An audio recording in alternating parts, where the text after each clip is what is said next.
একটি গণভোট, একটি সিদ্ধান্ত, আর তার প্রভাব এক দশক পরও তাড়া করে ফিরছে যুক্তরাজ্যকে। 2016 সালের 23 জুন ইউরোপীয় ইউনিয়ন থেকে বেরিয়ে যাওয়ার পক্ষে ভোট দিয়েছিল ব্রিটিশ জনগণ। ব্রেক্সিটের সেই ঐতিহাসিক সিদ্ধান্তের 10 বছর পূর্তিতে নতুন করে প্রশ্ন উঠছে, ব্রিটেন কি পেল আর কি হারালো? ব্রেক্সিট গণভোটের ডাক দিয়েছিলেন তৎকালীন প্রধানমন্ত্রী ডেভিড ক্যামেরন, কিন্তু ফলাফল নিজের বিপক্ষে যাওয়ায় পরদিনই পদত্যাগ করেন তিনি। এরপর একে একে ক্ষমতায় এসেছেন Theresa May, Boris Johnson, Liz Truss, Rishi Sunak এবং কিয়ার স্টারমার সহ একাধিক নেতা। মাত্র 10 বছরে যুক্তরাজ্যে পেতে যাচ্ছে 7ম প্রধানমন্ত্রী।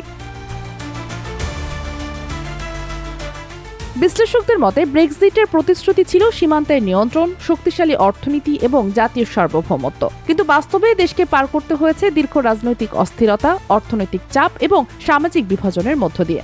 ইইউ থেকে বের হওয়ার পর ব্যবসা বাণিজ্যে নতুন বাধা তৈরি হয়েছে। অভিবাসন কমানোর প্রতিশ্রুতি দেওয়া হলেও বিতর্ক আরও বেড়েছে। একই সঙ্গে বড় দুই রাজনৈতিক দল কনজারভেটিভ ও লেবার দুটোর ভেতরেই তৈরি হয়েছে গভীর মতপার্থক্য। এদিকে জনমত জরিপ বলছে এখন ব্রিটিশদের একটি বড় অংশ আবারও ইউরোপীয় ইউনিয়নে ফিরে যাওয়ার পক্ষে। সাম্প্রতিক এক জরিপে 52% মানুষ পুনরায় ইইউতে যোগদানের সমর্থন জানিয়েছেন। বিশেষজ্ঞদের মতে ব্রেক্সিট এখন আর শুধু একটি রাজনৈতিক সিদ্ধান্ত নয়, এটি ব্রিটেনের অর্থনীতি, সমাজ এবং রাজনীতিতে দীর্ঘমেয়াদী প্রভাব ফেলা একটি বাস্তবতা। এক দশক আগে নিয়ন্ত্রণ ফিরে পাওয়ার যে স্বপ্ন দেখানো হয়েছিল তা কতটা বাস্তব হয়েছে সে বিতর্ক এখনো শেষ হয়নি। তবে একটি বিষয় স্পষ্ট, ব্রেক্সিটের প্রভাব থেকে এখনো পুরোপুরি বের হতে পারেনি যুক্তরাজ্য। Sheikh Masuma, news desk, daily our Bangladesh.